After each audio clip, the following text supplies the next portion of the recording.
जी, नमस्कार। आपका अपना यूट्यूब चैनल मिशन गंगा पर मैं प्रियतोष सिंह, कुल मिलाकर विद्यार्थी जी, आपका हार्दिक स्वागत करता हूँ। विगत वर्षों से लंबे समय के बाद उत्तर प्रदेश सरकार के द्वारा उत्तर प्रदेश में पुलिस भर्ती का विज्ञापन और विज्ञप्ति जारी हो गया है। इस विज्ञप्ति का संपूर्ण जानकारी हम आपको अपने इस वीडियो में आपको प्रोवाइड कर रहे हैं। किसी भी प्रकार की कोई कंफ्यूजिंग नहीं रह जाएगा। किसी भी विद्यार्थी को फॉर्म संबंधित, आयु संबंधित या कह सकते हैं सभी विद्यार्थियों के जो जनरल के हैं, ओबीसी के हैं, ईडब्ल्यूएस के हैं, एससी के हैं, एससी एसटी के हैं, जितने भी सीट हैं सभी सीटों को भी हमने अलग अलग करके आपको संपूर्ण जानकारी इस वीडियो में देना चाहेंगे। इस भर्ती को विज्ञप्ति जारी होते ही पूरे उत्तर प्रदेश में एक अच्छा माहौल सा गुजर रहा है और सबसे बड़ी बात यह जो सरकार ने सभी विद्यार्थियों को आयु में 3 साल के कोरोना को लेकर छूट प्रदान किया है। इससे कंपटीशन काफी बढ़ भी गया और यह कहा जा सकता है जो लंबे समय से विद्यार्थी जो ओवर एज हो रहे थे, पुलिस को भर्ती को लेकर इंतजार कर रहे थे, अब उनके लिए अंतिम चांस है और इस अंतिम समय और अंतिम चांस में अपनी पूरी ताकत झोंक दें। चलिए ठीक है, हम आते हैं आपको अपने टॉपिक्स पर। इस संपूर्ण भर्ती का संपूर्ण जानकारी आपको हम प्रदान करते हैं। जैसा कि आपको पता है पूरी जो भर्ती पुलिस भर्ती है 60,244 पदों पर भर्ती किया जाएगा। 60,244 पदों पर भर्ती किया जाएगा, जिसमें से जनरल के लिए 24,102 पद हैं। जनरल के लिए 24,102 पद हैं, अच्छा खासा पद है। और वहीं पर ईडब्ल्यूएस के लिए 6,24 पद हैं। ओबीसी के लिए भी अच्छा खासा पद है और अच्छा खासा कंपटीशन भी रहेगा। 16,264 पद है। एससी के लिए 12,650 पद है। एसटी के लिए 1,204 पद हैं।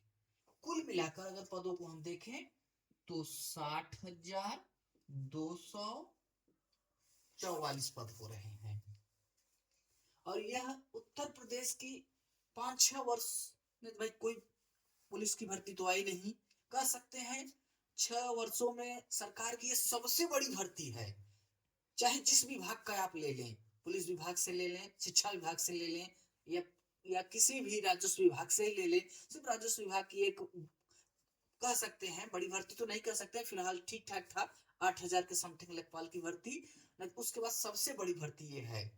जिस तरीके से अन्य यूपी ट्रिपल एससी की अन्य भर्तियों के लिए सबसे पहले आपको पेट क्वालिफाई करना पड़ता है, लेकिन यहाँ पे नहीं।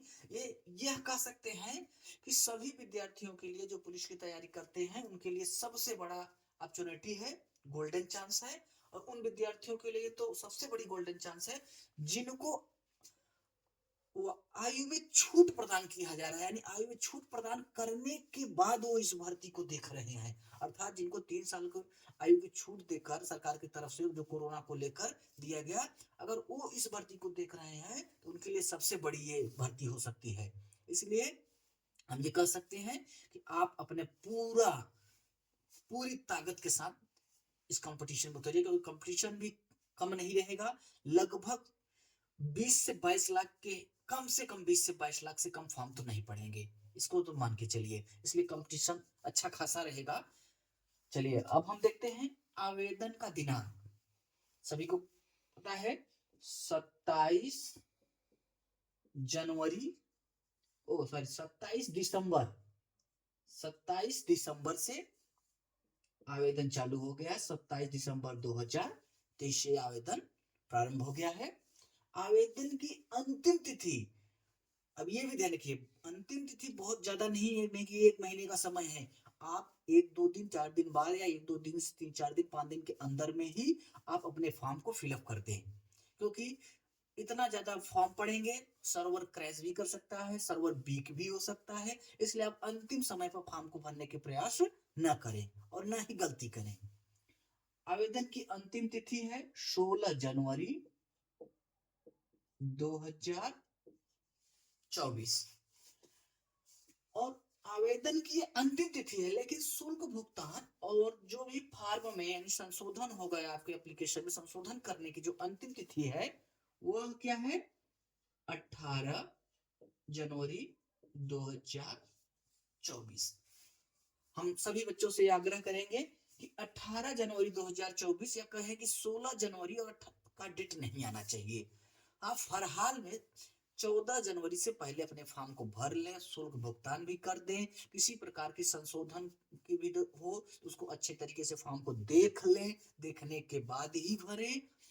ये नहीं कि यह न रह जाए कि हम 16 जनवरी से लेकर 17 जनवरी तक 18 जनवरी तक साइट पर लगे रहे, क्योंकि आपको बहुत अधिक समय भी नहीं दिया गया है कि आपके पास 2 महीने 3 महीने का समय है, क्योंकि फॉर्म भरते भरते आपका 16 जनवरी, उसके बाद कह सकते हैं मैक्सिमम 20 से 22 दिन की ही आप मिल रहा है समय।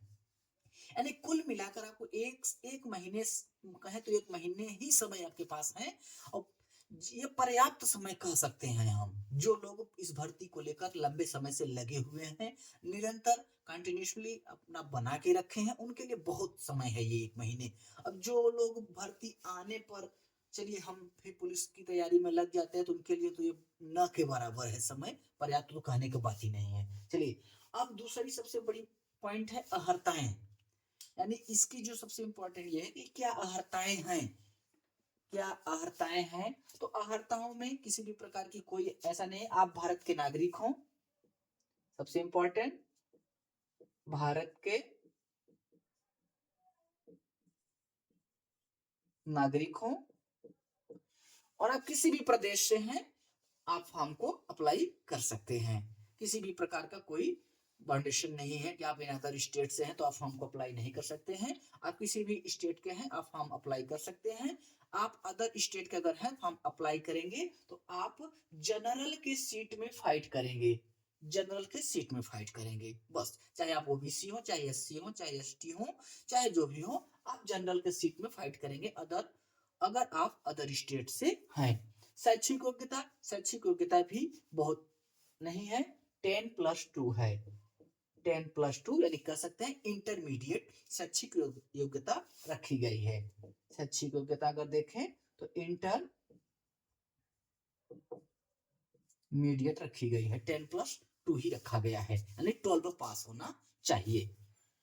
सबसे बड़ा जो इस भर्ती में कह सकते हैं पॉइंट है, पॉइंट व्यू है, उस सबसे बड़ा पॉइंट व्यू यह है कि विद्यार्थियों के लिए आयु में छूट या उनका आयु का निर्धारण, यानी कौन से विद्यार्थी किस वर्ग के विद्यार्थी को कितना आयु में छूट और वो किस डेट ऑफ बर्थ तक फॉर्म को अप्लाई कर सकते हैं।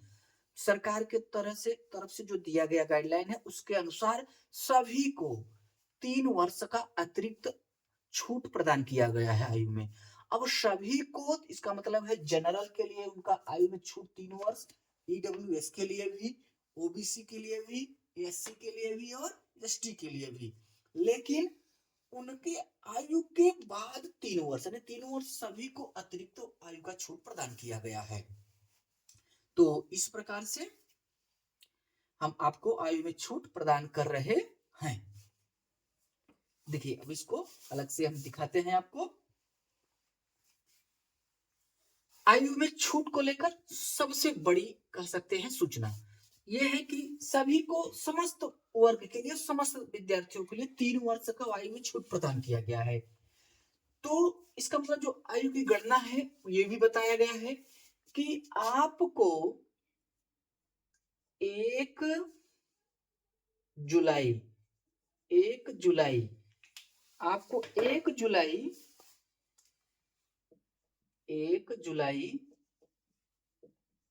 2023 1 जुलाई 2023 से अब आयु की गणना किया जाएगा, जिसमें जो छूट को अगर नहीं लें, छूट को नहीं गिने, तो क्या होना चाहिए? तो क्या होना चाहिए आयु की गणना के लिए? 18 वर्ष जो मिनिमम है, यानी आपका 18 वर्ष पूर्ण होना चाहिए। 18 वर्ष पूर्ण होना चाहिए और उसके बाद 22 वर्ष कह सकते हैं, 22 वर्ष तक। अब 22 वर्ष तक ये मतलब एक कह सकते हैं कि जो उसका जिस प्रकार से उत्तर प्रदेश पुलिस भर्ती की जियो होती है उसके अकॉर्डिंग है। अब इसमें जब 3 वर्ष का अतिरिक्त छूट दे दिया जाएगा तो ये 22 और 3 22 3 25 वर्ष हो जाएगा। 25 वर्ष। इस प्रकार से जो जनरल के कैंडिडेट हैं, जो जनरल के हैं, उनकी अगर हम देखें आयु सीमा देखें तो वो कितना हो जाएंगे, 22 प्लस 3 के साथ 25 वर्ष। ईडब्ल्यूएस को भी वही छूट है। और जो ओबीसी को उत्तर प्रदेश के जो आरक्षण संबंधी है, आरक्षण के अनुसार, तो इनको जो होता है तो 22 3 25 तो हो ही गए और इनको आरक्षण 5 साल का दिया जाता है। तो इस प्रकार से ये हो इनको इनका जो हो जाएगा 30 वर्ष। 30 वर्ष हम अभी बता देते हैं एग्जैक्ट 30 वर्ष का जो ओबीसी का डेट ऑफ बर्थ होगा, जो ओबीसी के विद्यार्थी हैं कि किस डेट ऑफ बर्थ के अगर वो हैं तो फॉर्म को अप्लाई कर सकते हैं। जिस किसी ओबीसी कैंडिडेट का डेट ऑफ बर्थ 1/7/1993 1/7/1993 भी है तो भी वह फॉर्म को अप्लाई कर सकता है। इसका मतलब है 1 जुलाई 1993 से लेकर उसका डेट ऑफ बर्थ होना चाहिए, यानी तब वो 30 वर्ष का होगा आयु की छूट के साथ। इसी प्रकार से एससी के लिए भी यही कंडीशन होता है, इनको भी 5 वर्ष का अतिरिक्त आयु में छूट प्रदान किया जाता है, एसटी को भी। तो कुल मिलाकर अब आपको समझ में आ गया ये विद्यार्थी 3 वर्ष के अतिरिक्त छूट के साथ ओबीसी के विद्यार्थी को कुल मिलाकर 30 वर्ष, जनरल के विद्यार्थी और ईडब्ल्यूएस के विद्यार्थियों को कुल मिलाकर 25 वर्ष, एससी एसटी और ओबीसी को मिलाकर 30 वर्ष आयु में छूट प्रदान किया जाएगा। जो सबसे बड़ी जानकारी है, जो ओबीसी कैंडिडेट 1/7/1993 तक है वो इस फॉर्म को अप्लाई कर सकता है। और यहां तक आपको जानकारी प्राप्त हो गई। अब हम आपको सबसे बड़ी जानकारी इसका देंगे कि मतलब इसका जो लिखित परीक्षा है वो किस पैटर्न पर है और कितने अंकों का है। अगले वीडियो में आपको ये जानकारी प्रदान किया जाएगा।